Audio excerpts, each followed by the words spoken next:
Assalamualaikum warahmatullahi wabarakatuh. Alhamdulillahi rabbil alamin.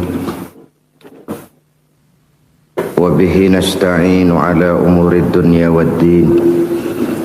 Salatu wassalamu ala ashrafil anbiya wal mursalin Sayyidina wa maulana Muhammadin wa ala alihi wa sahbihi ajma'in, amma ba'du. Pada pertemuan kali ini secara khusus kita akan membicarakan tentang puasa ini. Kita akan mulai dari yang pertama, puasa sunnah. Sebagaimana yang kita maklum, sunnah adalah satu perbuatan yang apabila kita kerjakan berpahala, tapi apabila kita tinggalkan tidak merupakan dosa. Hanya saja ia merupakan barometer dan ukuran daripada orang-orang yang cinta kepada sunnah itu sendiri. Ada banyak jenis puasa-puasa sunnah ini. Yang pertama, puasa sunnah di bulan Muharram. Rasulullah sallallahu alaihi wasallam bersabda, "Afdhalus siyami ba'da Ramadan syahrullahil Muharram, wa afdhalus salati ba'dal fariḍah salatul lail." Diriwayatkan oleh Muslim dari Abi Hurairah. Puasa yang paling utama sesudah puasa Ramadan tidak lain adalah puasa di bulan Muharram, dan solat yang paling afdol sesudah solat yang wajib adalah solat pada sepertiga malam yang akhir. Puasa di bulan Muharram merupakan puasa sunnah dan mempunyai nilai yang sangat besar dalam pandangan Allah Subhanahu wa ta'ala. Buat mereka yang mampu melaksanakan puasa sunnah di bulan Muharram ini, boleh melaksanakannya selama 10 hari. Hari yang pertama boleh juga 3 hari saja, atau setidak-tidaknya 1 hari daripada bulan Muharram. Yang kedua, puasa 10 hari daripada bulan Zulhijjah. Karena bulan Zulhijjah ini memang termasuk bulan yang dimuliakan oleh Allah Subhanahu wa ta'ala. Pertama, di sana ada hari Tarwiyah, ada hari Arafah, ada hari kurban, ada talbiyah, ada pelaksanaan haji dengan segala manasiknya. Maka puasa sunnah di bulan Zulhijjah merupakan amalan yang sangat utama dan besar pahalanya dalam pandangan Allah Azza wa Jalla. Sebagian ulama menjelaskan, man shoma hazihil ayyam akramahullahu bi asyri asya'in. Siapa orang yang melaksanakan ibadah puasa sunnah pada hari-hari 10 di bulan Zulhijjah ini, Allah Subhanahu wa ta'ala akan memuliakannya dengan 10 macam perkara. Saudara, ini keuntungannya. Yang pertama, orang yang puasa di hari-hari 10 bulan Zulhijjah diberikan al-barakah fi umrihi, diberikan keberkahan pada umurnya. Setiap kita ingin memperoleh umur yang berkah. Umur yang berkah itu yang bagaimana? Apa yang jumlahnya panjang? Mungkin. Tetapi yang jelas, umur yang berkah ini adalah umur yang bisa dipertanggungjawabkan di hadapan Allah Subhanahu wa ta'ala. Artinya, umur yang diisi penuh dengan kebajikan, umur yang diisi dengan segala macam kegiatan ibadah, dan umur yang dengan demikian sungguh pun kita sudah mati, jasad terkubur dalam tanah, nama kita akan tetap hidup, dikenal orang oleh karena kebajikan yang kita kerjakan. Saya kira akan lebih merupakan azab ketimbang nikmat kalau orang diberikan umur panjang tapi hanya untuk menumpuk-numpuk dosa saja. Kan lebih baik mana? Umur pendek banyak pahala, umur panjang banyak dosa. Lebih baik mana? Hah? Saya yakin yang paling baik tentu umur panjang banyak pahala. Paling sial umur pendek dosa melulu.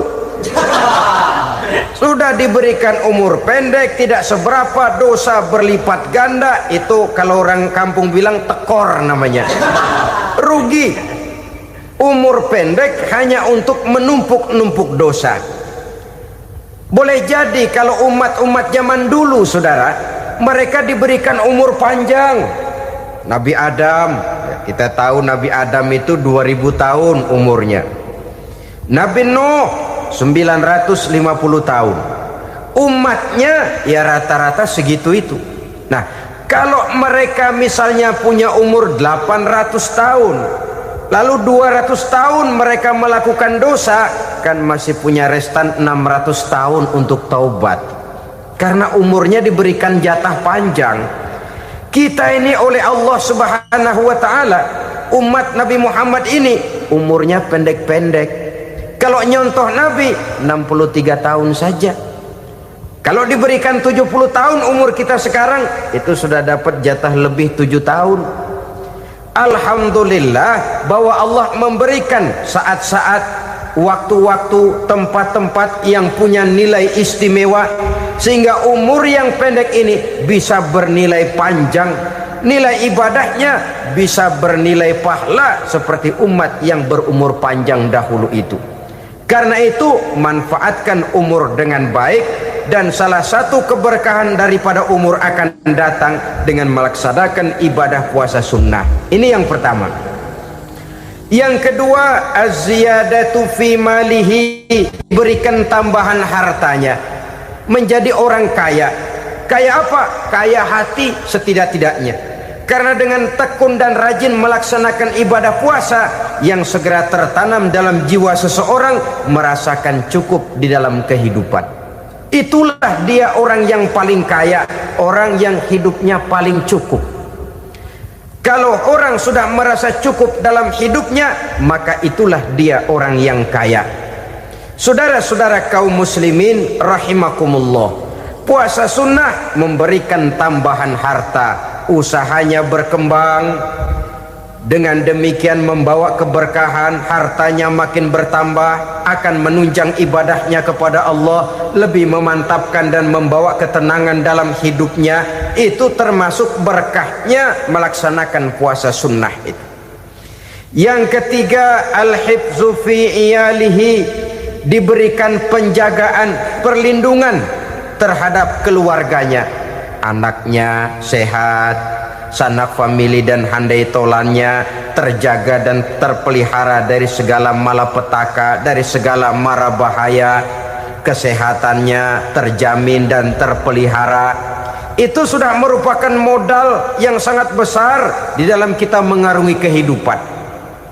Sebab rasanya sulit untuk bahagia, duit kita banyak sekali, usaha kita selalu mendatangkan untung yang berlipat ganda. Tapi sebentar-sebentar anak kita sakit, yang ampek, yang korengan, yang kena musibah, ndak tak karu-karuan sakit, berobat sampai jutaan rupiah. Itu kan sudah tidak membawa kebahagiaan. Uang masuk yang begitu banyak jumlahnya, habis akhirnya untuk berobat saja. Sebenarnya hitung-hitung ya seri-seri juga. Usaha berhasil, duit banyak, habis untuk berobat. Lah sama juga saudara-saudara. Jadi dengan demikian, biar duit kita banyak, asal keluarga pada sehat saja, udah enak bener itu. Duit banyak, ekonomi cukup, keluarga sehat, nikmat rasanya menjalani kehidupan ini. Yang kiamat sudah duit kagak barang seperak, keluarga ampek semua. Kiamat sudah. Saudara hadirin yang saya hormati, jadi yang ketiga, Allah memberikan pemeliharaan terhadap keluarganya. Satu kali orang dipelihara Allah, tidak satu kekuatan pun yang bisa mencelakakan. Satu kali orang disengsarakan Allah, tidak satu tenaga pun yang mampu menyelamatkannya. Itulah sebabnya perlindungan Allah, pemeliharaan Allah terhadap diri dan keluarga sangat kita perlukan di dalam kehidupan ini. Dengan melaksanakan ibadah puasa, kita mendekatkan diri kepada Allah. Dengan dekat kepada Allah, maka Allah pun dekat kepada kita. Sehingga dalam hadis qudsi dikatakan, ta'arraf ilallahi firraha ya'rifka fi syiddah.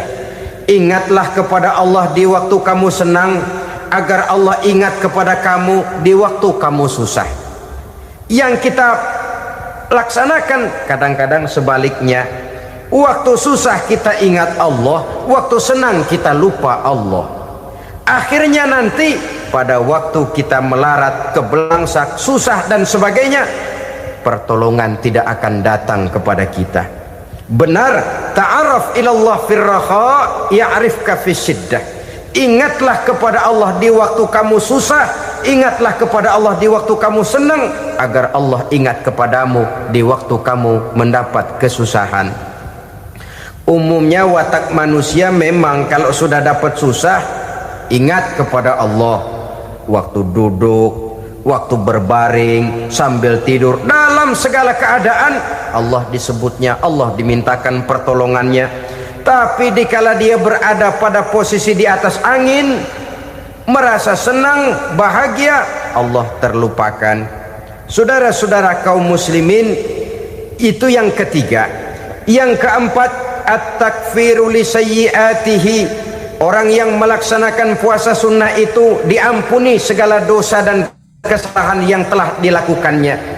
Dan yang kelima, at-tad'ifu li hasanatihi. Diberikan balasan yang berlipat ganda dari segala kebaikan yang dikerjakannya.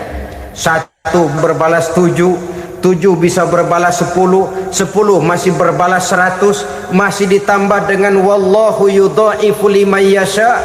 Allah melipat gandakan pahala orang-orang yang dikehendakinya. Maka carilah satu kebaikan yang apabila kita kerjakan, dosa akan dihapus dan nilai pahalanya menjadi berlipat ganda. 1 kali kita bekerja, 2-30 bisa kita raih dan kita jangkau. Yang keenam, orang yang melaksanakan puasa sunnah di bulan Zulhijjah, at-tashil li sakarati mautihi.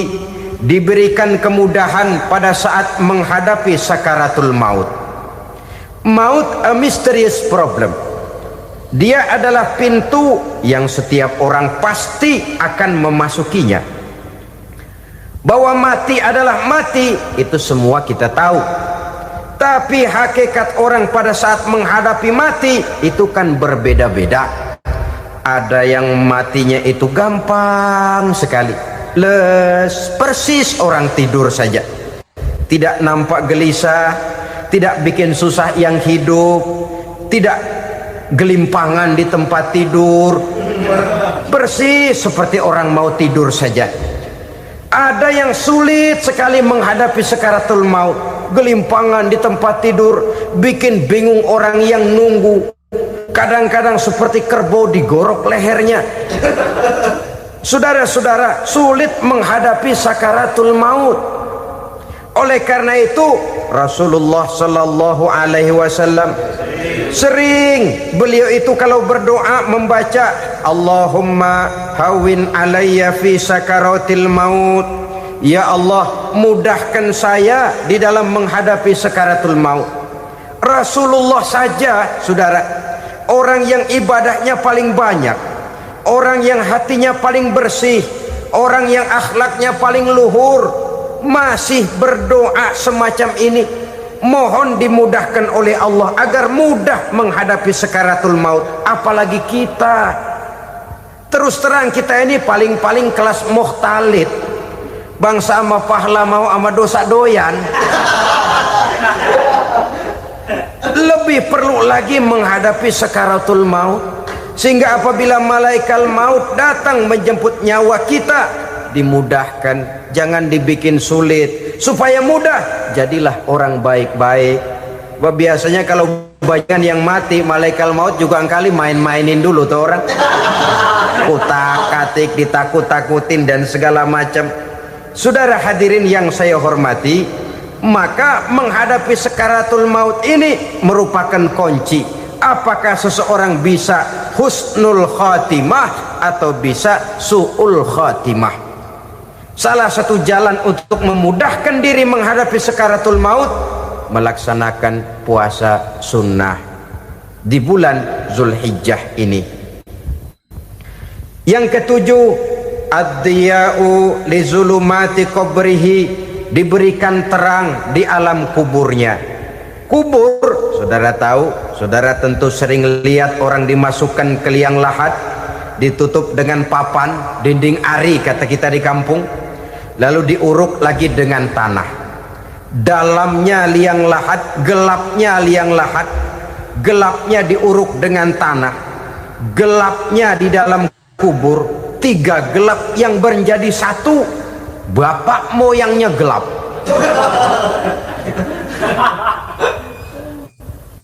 Puasa sunnah ini merupakan terang di alam kubur kita nanti. Yang kedelapan, at-tasqil limizanihi, diberikan keringanan pada timbangan di hari akhirat nanti. Bahwa setelah dibangkitkan dari kubur, setiap kita akan menghadapi perhitungan, akan ditimbang segala macam kebaikan dan segala macam kejahatan yang pernah kita lakukan di dalam kehidupan. Orang yang melaksanakan ibadah puasa sunnah, at-tasqilu limizanihi, diberikan keringanan timbangan hari akhiratnya nanti.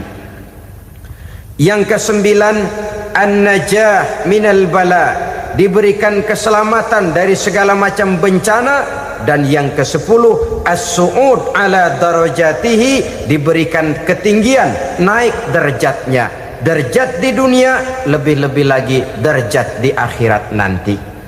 Ini keutamaan yang diberikan Allah Subhanahu wa ta'ala kepada mereka yang melaksanakan ibadah puasa 10 hari di bulan Zulhijjah menurut penjelasan sebagian dari para ulama kita. Jadi setelah puasa Muharram ada lagi puasa Zulhijjah. Kemudian puasa sunnah yang ketiga, puasa sunnah pada hari Senin dan hari Kamis. Apa sumber hukumnya? Diriwayatkan oleh Imam Muslim dari Abi Qatadah, Rasulullah sallallahu alaihi wasallam ditanya tentang puasa pada hari Senin. Kenapa Rasul melakukan itu? Beliau menjawab, zalika yaumu wulidtu fihi wa yaumu bu'istu au unzila alayya fihi. Hari Senin itu adalah hari di mana aku dilahirkan dan hari di mana aku dibangkitkan. Wahyu pertama turun kepadaku pun pada hari itu. Maka sunnah melaksanakan puasa pada hari itu. Adapun hari Kamis, ada hadis yang diriwayatkan oleh Imam Turmuzi dari Abi Hurairah, Nabi bersabda, tu'radul a'malu yaumul isnaini wal khamisi fa uhibbu ay yu'radu amali wa ana sha'im. Disetor amal setiap manusia pada hari Senin dan pada hari Kamis. Maka aku ingin, kata Nabi, agar pada saat amalku disetor itu aku sedang puasa. Jadi malaikat itu menurut riwayat ini mencatat dan menyetorkan catatan amalan seseorang pada hari Senin, hari Kamis. Tiap hari Senin amalan kita disetor oleh malaikat.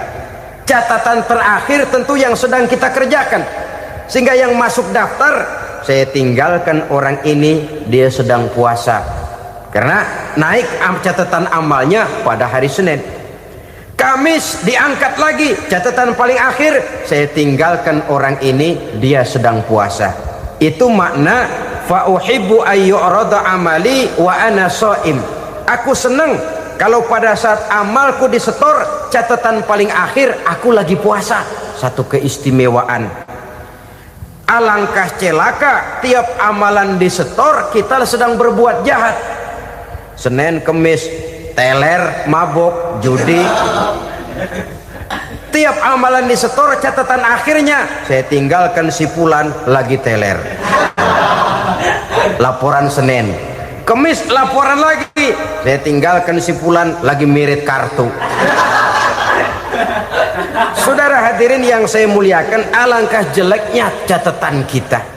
Oleh karena itu sunnah puasa pada hari Senin dan hari Kemis, ini amalan sunnah saudara-saudara.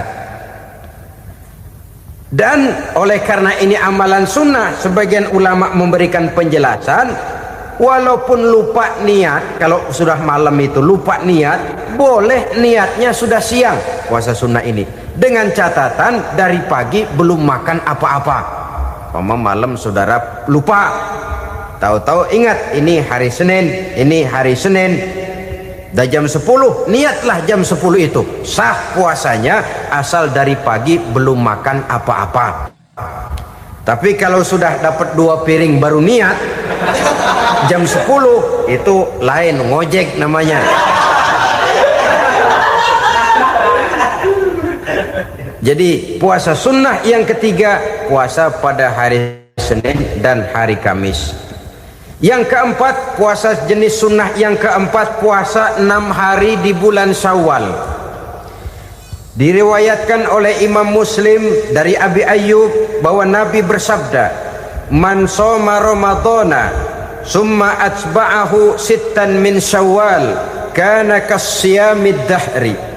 Barang siapa yang berpuasa di bulan Ramadan kemudian diikutinya dengan 6 hari di bulan Syawal, maka dia seolah-olah seperti orang yang berpuasa 1 abad lamanya.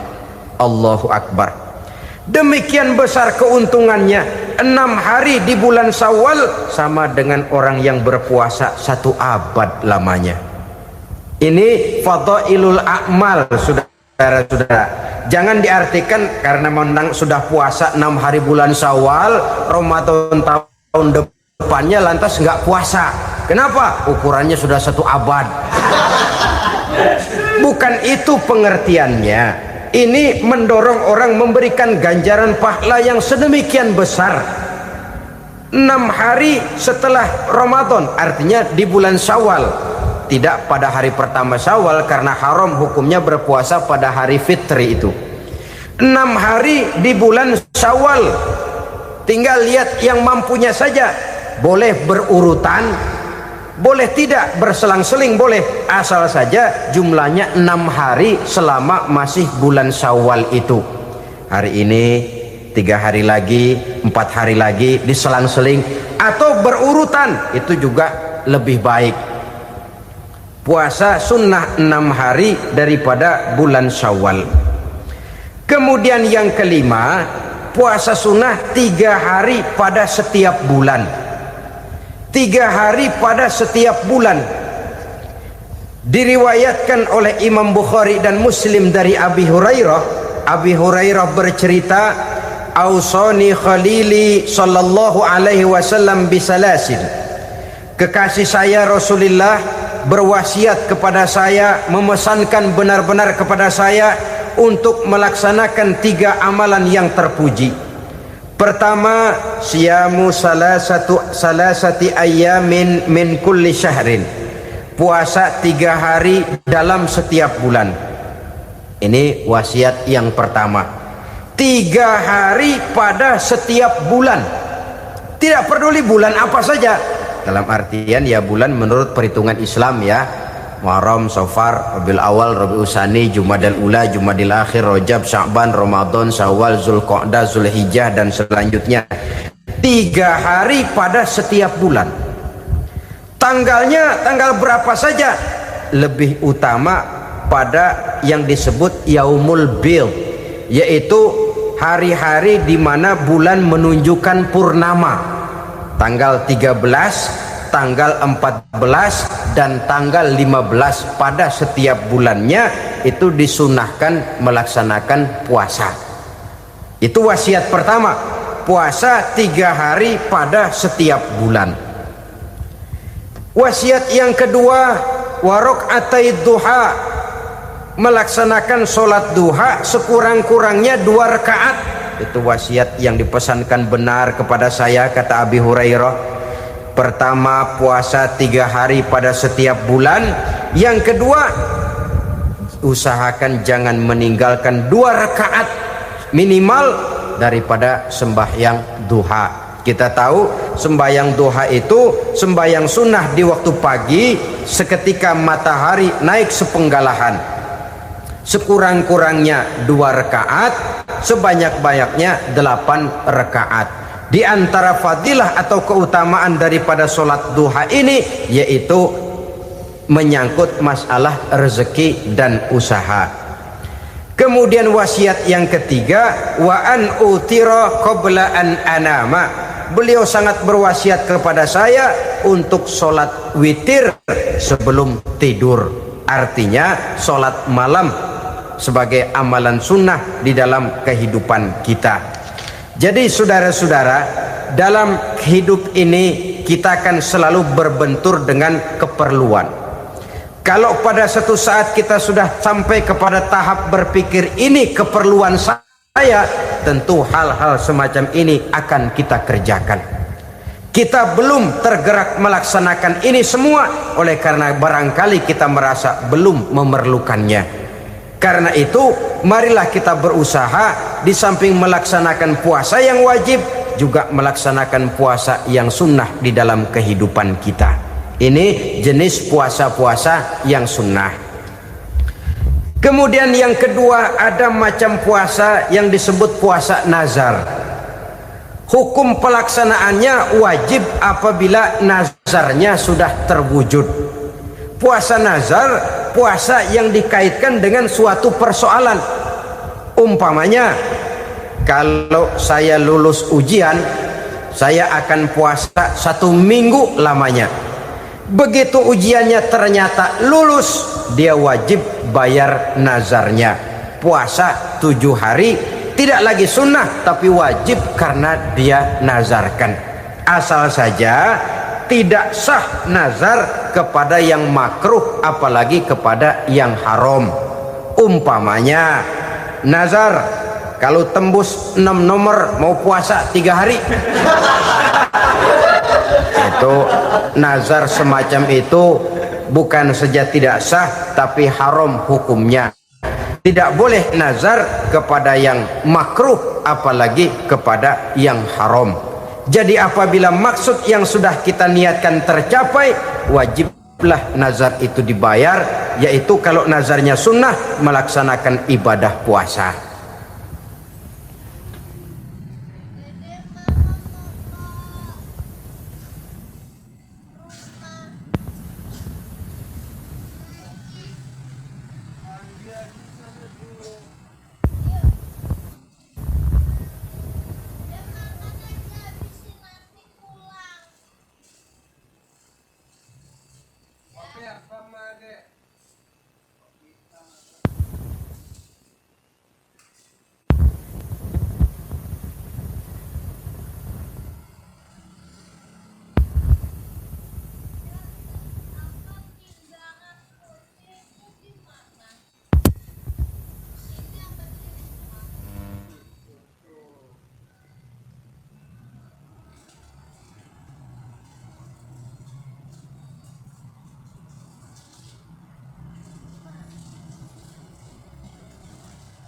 Saudara-saudara kaum muslimin rahimakumullah, jenis puasa yang ketiga kita kenal dengan puasa wajib, dan ini kita laksanakan pada bulan suci Ramadan. Tentang teknis pelaksanaan ibadah puasa di bulan Ramadan sudah pernah saya bicarakan pada pertemuan tentang Ramadan dan Idul Fitri. Pada kesempatan ini saya hanya ingin mengajak bahwa di dalam melaksanakan ibadah puasa Ramadan ini, marilah kita mengadakan evaluasi.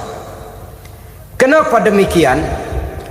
Barangkali secara jujur, walaupun agak berat, saya masih harus berkata, masih banyak di antara kita umat Islam yang di dalam melaksanakan suatu ibadah terjebak dalam rutinitas ritual. Apa itu rutinitas ritual? Itu bahasa susah. Berhubung saya tidak ingin bicara yang susah-susah, kita bicara yang mudah-mudah saja. Maksud saya, banyak di antara kita umat Islam yang di dalam melaksanakan suatu ibadah itu hanya dengan prinsip asal sekadar gugur kewajiban saja. Akibatnya, sampai sejauh mana ibadah itu berhasil membentuk kepribadian diri kita, kita jarang mengadakan evaluasi dan penilaian. Solat yang penting gugur kewajiban. Puasa yang penting sudah gugur kewajiban. Haji yang penting sudah gugur kewajiban. Maka jangan heran kalau itu yang jadi prinsip, ibadah lantas tidak punya dampak dalam membentuk kepribadian diri. Banyak orang yang rajin sholat tapi munkarnya jalan terus. Sampai kadang-kadang kita bingung, yang sembahyang dia, yang nyolong dia. Puasanya kelihatannya tekun tapi tidak punya kepekaan sosial. Sama yatim piatu bersifat masa bodoh, sama fakir miskin malah gemes. Tidak lantas tumbuh kepekaan sosial walaupun dia sudah ikut merasakan tidak enaknya lapar dan haus. Ada juga yang sudah haji 4-5 kali mondar-mandir Jakarta Mekah, tapi gaya hidupnya tetap seperti katak di kolong tempurung, picik, sempit pandangan, dangkal hati, tidak terbuka walaupun sudah melihat Islam dalam skala internasional. Yang dia lihat, yang dia saksikan, yang dia pandang tidak sanggup menggugah dan mengubah jiwanya, tidak bisa mewarnai pandangan hidupnya. Inilah akibatnya kalau ibadah hanya dikerjakan dengan prinsip asal sekadar gugur kewajiban. Hasilnya yaitu tadi, hajinya cuma menang topi putih sama serban. Sholatnya cuma prinsip asal gugur kewajiban. Begitu juga puasanya, begitu juga zakatnya dan ibadah-ibadah lainnya. Bukan tanpa satu maksud, jikalau Allah Subhanahu wa ta'ala memerintahkan kita melaksanakan ibadah puasa di bulan suci Ramadan, bahkan maksud itu sangat pada penghujung ayat yang memerintahkan kita puasa.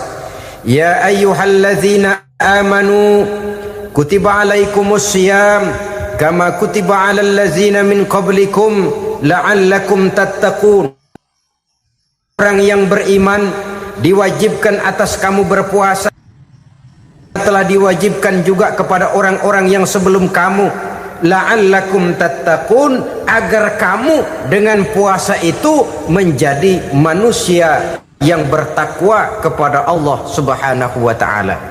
Dengan kata lain, berhasil atau tidak puasa Ramadan kita ini akan nampak takwa kita meningkat atau tidak setelah kita melaksanakan ibadah puasa. Sehingga kalau orang mengatakan Ramadan itu merupakan month of training, bulan latihan, keluar latihan tentu harus semakin naik dan baik gaya kehidupan kita. Jadi tujuan utama daripada pelaksanaan ibadah puasa adalah untuk membentuk manusia yang bertakwa. Nah, takwa itu kata Imam Qusairi hurufnya ada 4. Ta, qaf, wawu, ya. Masing-masing huruf ini simbol dari pribadi orang yang bertakwa, bina dan dibentuk oleh pelaksanaan puasanya. Mari kita lihat. Huruf ta adalah lambang dari sifat tawadhu, rendah hati. Orang yang bertakwa, orang yang tidak mempunyai sifat sombong.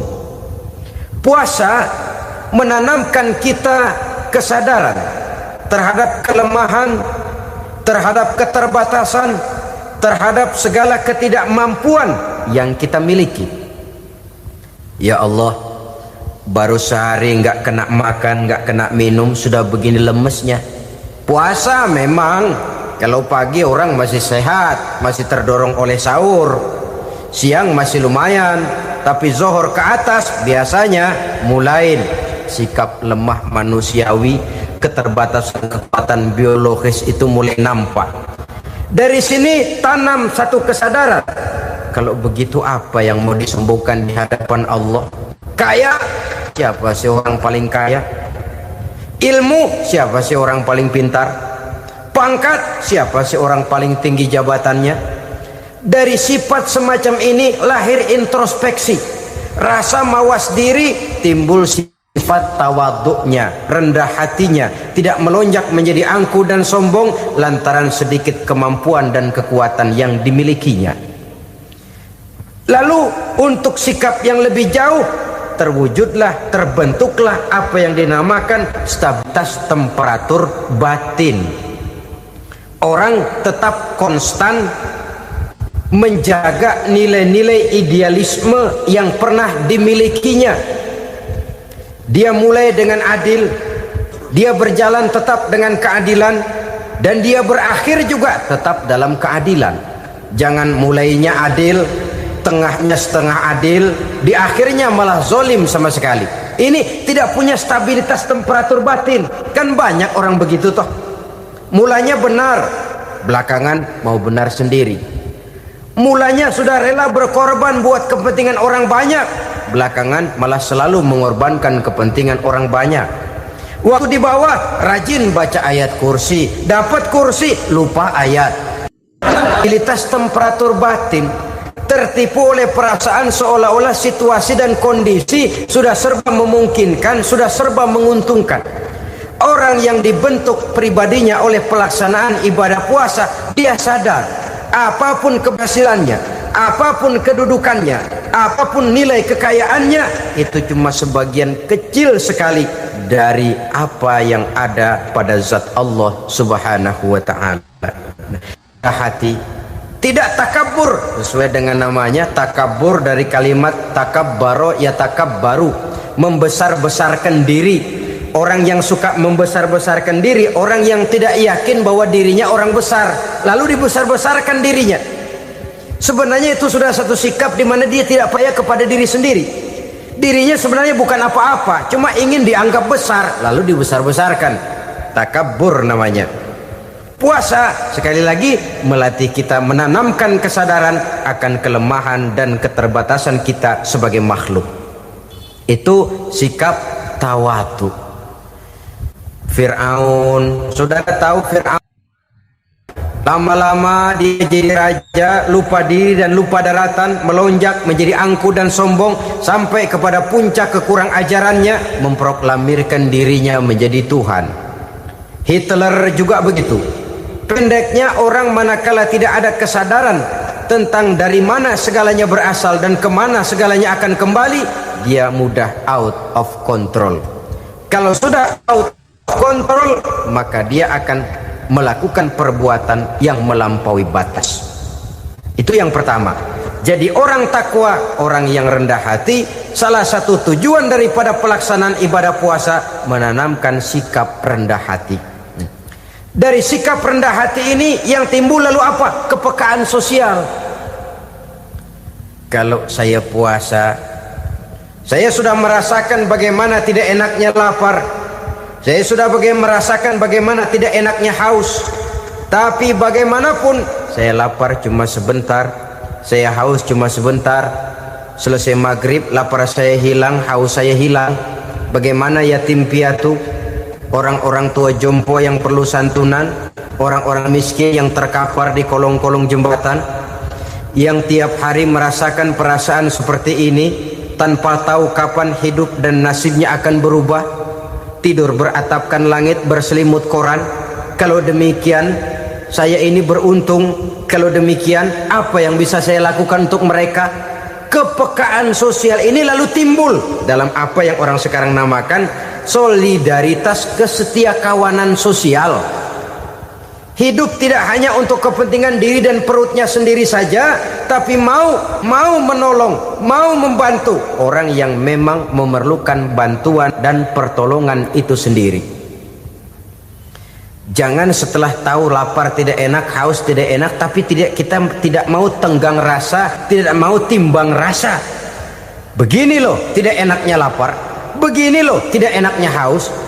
Ini terjadi pada diri saya. Saya masih mampu, masih berbuka puasa. Bagaimana yang tiap hari merasakan seperti ini?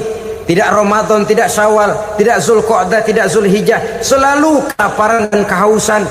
Dari sana timbul kepekaan sosial.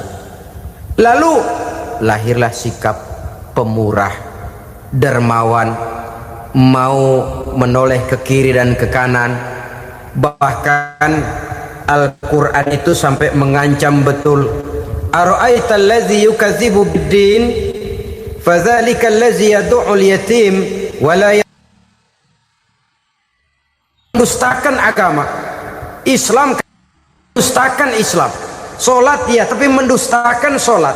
Puasa dia tapi mendustakan puasa. Siapa mereka itu? Fadzalika allazi yad'ul yatim. Merekalah orang-orang yang meninggalkan anak-anak yatim. Wa la yahuddu ala ta'amil miskin, dan tidak pernah memberi pertolongan, tidak memerintahkan memberi makan kepada fakir miskin, walaupun dia berada pada posisi dan kondisi yang memang dia mampu. Nah, kalau dia tidak mampu itu lain soal. Dia mampu, dia tahu, dan dia diam saja. Itu termasuk yukadzibu biddin, orang-orang yang mendustakan agama. Berlindung kita kepada Allah, jangan sampai termasuk ke dalam kelompok itu. Yang kedua saudara, huruf takwa itu qaf. Qaf adalah lambang dari sifat qanaah. Qanaah artinya merasa cukup. Puasa melatih kita untuk bersikap cukup dalam hidup. Kalau kita perturutkan menjelang saat berbuka, menunggu waktu berbuka, istilah orang di Jawa Barat ngabuburit katanya, kita menunggu saat berbuka, segalanya saja ingin kita beli, segalanya saja ingin kita minum, semuanya saja ingin kita makan, sebab nafsu sudah begitu berupa, perut sudah sedemikian lapar, kerongkong sudah sedemikian haus, rasanya semuanya saja ingin kita telan. Tapi tahukah kita bahwa setelah maghrib berbunyi, berapa banyak yang kita makan, berapa banyak yang kita minum? Sesuaikah dengan keinginan kita tadi siang? Tadi siang semuanya ingin kita makan, tadi siang semuanya ingin kita minum. Setelah berbuka, berapa banyak yang kita makan, berapa banyak yang kita minum? Itulah kehidupan. Segalanya ingin kita kuasai, segalanya ingin kita punyai, tapi berapa sih yang benar-benar kita perlukan? Maka orang kaya adalah orang yang hidupnya cukup. Orang miskin hakikat yang selalu merasa kurang. Bagaimanapun besar rumah, banyak uang kita, berpuluh kendaraan kita, kalau hidup selalu merasa kurang, itu artinya kita masih miskin. Maka jikalau ingin menjadi orang kaya, kuncinya hakikatnya cuma satu, hati kita merasa cukup dengan yang diberikan Allah, bersyukur atas segala nikmatnya, dan dengan syukur itu, nikmat itu akan ditambah oleh Allah Subhanahu wa ta'ala. Puasa menimbulkan sifat qanaah, dan qanaah adalah watak daripada orang-orang yang bertakwa kepada Allah Subhanahu wa ta'ala. Persis seperti orang minum air laut, makin diminum makin haus, makin diminum makin kering tenggorokan. Begitulah orang berhadapan dengan materi. Tadinya dia akan senang kalau dia merasa punya tanah ratusan hektar. Sudah ratusan hektar tidak cukup, ngelamun lagi, alangkah nikmatnya kalau bisa beli gunung. Gunung dibeli, sudah punya gunung, lihat laut, aduh kalau laut juga bisa dibeli, beli lagi laut. Sudah punya laut, lihat ke atas, langit ada yang jual apa enggak ya?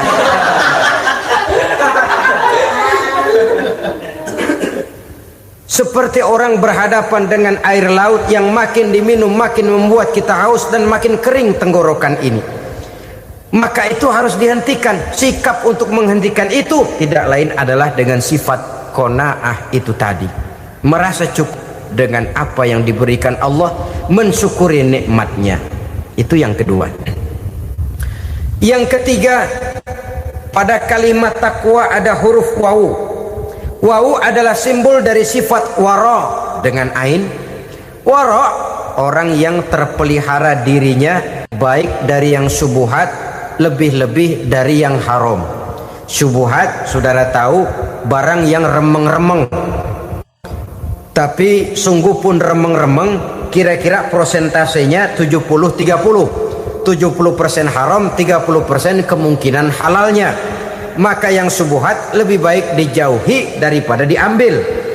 Orang yang punya kepribadian wara, dirinya terpelihara, jangankan dari yang haram, dari yang syubhat saja dia sanggup menjaga dan memelihara dirinya. Oleh karena itu saya heran kalau orang di bulan Ramadan dia sanggup menjaga diri di waktu siang dari jenis makanan yang halal, dari jenis minuman yang haram. Ada tahu nganggur di meja siang, enggak dia makan. Ada air teh nganggur di meja siang, enggak dia makan. Padahal itu jenis makanan dan minuman yang halal. Tapi ketika datang maghrib, dia berbuka dengan makanan yang dibeli dari uang yang dihasilkan dengan cara yang haram. Bukankah itu sesuatu yang terbalik? Bukankah dengan demikian sudah tidak lagi menimbulkan sikap yang bisa memelihara dan menjaga kepribadian diri? Orang yang membiasakan diri terpelihara dari yang syubhat apalagi yang haram, maka baik yang dipakainya, yang diminumnya, yang dimakannya terdirilah dari barang-barang yang baik yang dihalalkan oleh agama. Wara. Kemudian yang keempat, pada huruf kalimat takwa ada huruf yakin. Huruf ya, simbol dari sifat yakin. Orang yang puasa dibentuk kepribadiannya mempunyai satu keyakinan yang tangguh, dan keyakinan adalah ciri daripada orang yang takwa. Kita lihat yang dipanggil melaksanakan ibadah puasa ini kan iman. Karena memang sulit untuk melaksanakan puasa kalau tidak iman yang jadi dasar. Setidaknya seperti sudah pernah saya sampaikan, ibadah puasa ini memang sulit terkena penyakit show. Kalau kita sholat barangkali terangsang karena kelihatan orang lain. Kalau kita pergi haji mungkin jadi sugesti karena orang banyak tahu. Kalau kita bayar kita jadi terangsang karena banyak orang lihat. Tapi kalau sudah puasa, puasa itu kan yang tahu cuma kita dan Allah saja.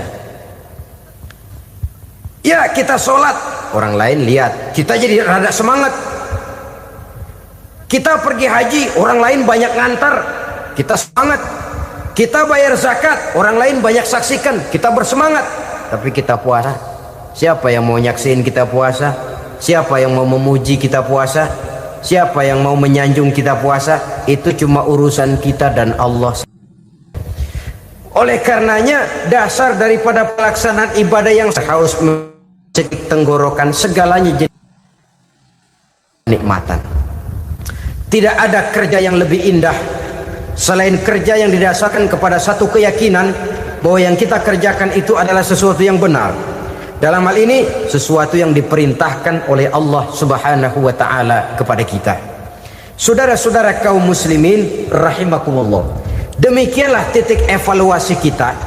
Jangan berpuasa hanya dengan prinsip asal sekadar menggugurkan kewajiban saja, yang akan berakibat Ramadan tahun ini berakhir begitu, Ramadan terjebak menjalani rutinitas ritualnya saja. Bahkan kadang-kadang yang nyata betul, Nabi menganjurkan tingkatkan ibadah pada 10 hari yang akhir di bulan Ramadan, tanggal 20 sampai akhir Ramadan. Yang kita praktekkan malah kegiatan ibadah kita justru menurun pada 20 Ramadan yang akhir. Coba lihat 20 Ramadan ke atas, itu pasukan tarawih paling kelas 60-70 tahun ke atas. Kemana yang lain? Sudah berpikir menghadapi lebaran, berpikir pulang mudik, berpikir macam-macam. Akibatnya konsentrasi ibadah lalu buyar. Dianjurkan Rasul, tingkatkan ibadah pada 10 hari yang terakhir. Kita malah makin ke akhir makin lancip.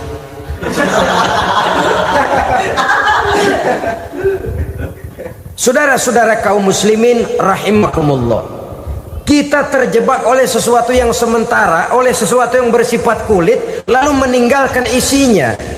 Padahal jikalau kita tidak mengisi Ramadan dengan kegiatan ibadah, berarti kita tidak keluar dari Ramadan dengan jiwa yang baru, yang sudah ditempa oleh pengalaman ibadah di bulan Ramadan.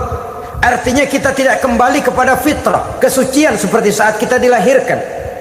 Lalu kalau kita tidak kembali kepada fitrah, apa yang mau kita rayakan pada Idul Fitri itu? Di mana letak kegembiraan kita? Di mana letak kebahagiaan hati? Kembalikah kita kepada fitrah? Tidak. Benarkah puasa yang kita kerjakan? Kelihatannya juga tidak. Adakah dampak dari pelaksanaan ibadah dalam pribadi kita? Tidak. Kadang-kadang Ramadan selesai malah teriak merdeka.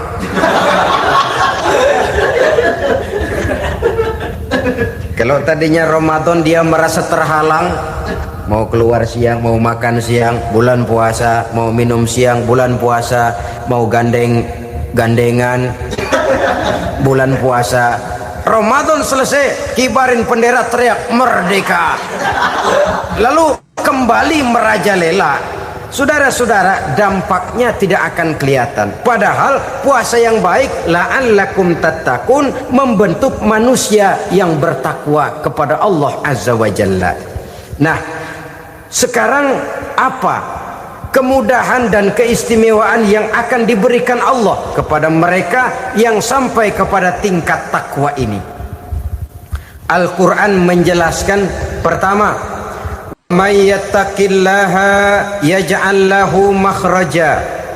Barang siapa yang bertakwa kepada Allah Subhanahu wa taala, maka dia akan diberikan makhraja. Makhraja itu jalan keluar dari segala macam kesulitan. Jalan keluarnya ada saja. Menurut ukuran kemampuan dia tidak mungkin, mustahil, tidak bisa, mana mungkin. Tapi pada waktunya ada saja jalan keluarnya. Termasuk jenis yang yaj'allahu makhraja. Orang yang bertakwa kepada Allah selalu diberikan jalan keluar dari segala kesulitan yang dihadapinya. Siapa sih orangnya yang tidak pernah sulit dalam hidup ini? Siapa orang yang tidak pernah mengalami kesulitan? Tapi kadang orang menilai, itu kelihatannya hidupnya enak aja ya, kayaknya nggak pernah mengalami kesulitan. Sebenarnya bukan tidak pernah mengalami kesulitan, Allah selalu memberikan jalan keluar dari segala kesulitan yang dihadapinya. Lah kalau Allah yang memberikan jalan keluar, tentu sangat mudah sekali. Orang yang bertakwa diberikan jalan keluar dari segala macam kesulitan. Satu. Yang kedua, wa yarzuqhu min haitsu la yahtasib. Dia akan diberikan rezeki oleh Allah dengan jalan yang tidak disangka-sangka. Rezekinya datang dengan cara yang tidak disangka-sangka. Gajinya mungkin kecil, tapi penghasilannya gede. Kan itu yang penting.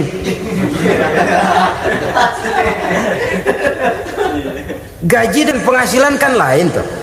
Boleh jadi gaji kecil, asal penghasilan gede, kan nikmat hidup itu. Nah, penghasilan ini ada yang bisa kita perkirakan. Bisa kita perkirakan. Misalnya gaji itu tadi. Kalau saya kerja, gaji saya begini. Ada rezeki yang masuk min haitsu la yahtasib. Tidak kita sangka-sangka, tidak kita duga-duga, tahu-tahu ada saja rezeki. Datang orang bawa persoalan yang mendatangkan hasil. Sebab rezeki, jodoh, maut memang seperti bayangan.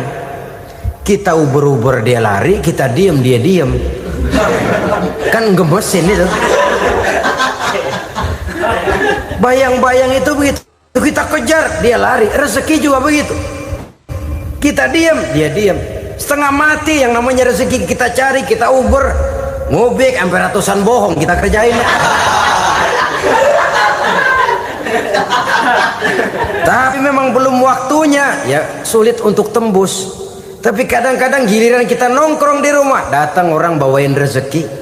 Itulah yang namanya rezeki. Tapi ini untuk orang yang bertakwa. Kalau tidak punya kredibilitas takwa, jangan lalu pakai ayat ini. Diberikan Allah dengan rezeki dengan jalan yang tidak disangka. Kan ada ayatnya dah, kita mah manteng aja di rumah dah. Ntar juga tuh rezeki datang. Ini fasilitas yang diberikan kepada orang yang wa may yattaqillah, bertakwa kepada Allah, yarzuqhu min haitsu la yahtasib, diberikan rezeki dengan cara yang tidak disangka-sangkanya. Maka kadar ketakwaan jangan membuat kita buruk sangka. Tuh orang ya nggak kemana-mana, duitnya ada aja. Kalau dia takwa, Allah berikan jalan keluar. Yang lantas ngelihat kiai orangnya ahli ibadah, ilmunya tinggi, akhlaknya luar biasa, takwanya tinggi, rezekinya lancar, lalu husnuzon nih kiai nggak kemana-mana, duitnya banyak, miara tuyul kali ini. Itu termasuk jaminan Allah yang masuk kategori min haitsu la yahtasib. Yang ketiga, yaj'al lahu min amrihi yusra, dimudahkan segala urusannya. Dimudahkan segala urusannya. Kemudian yang keempat, yukaffir anhu sayyiatihi wa yu'azzim lahu ajra, diampuni segala kesalahannya dan dibesarkan pahala kebaikan yang dikerjakannya. Maka mudah-mudahan puasa yang kita kerjakan mengantarkan kita kepada ketakwaan kepada Allah, dan takwa membuka janji Allah kepada kita di dalam kehidupan ini. Inilah saja yang kita bicarakan pada pertemuan ini. Mudah-mudahan ada manfaatnya. Terima kasih atas segala perhatian. Mohon maaf atas segala kekurangan. Usikum wa nafsi bitaqwallah. Wassalamualaikum warahmatullahi wabarakatuh. Waalaikumsalam.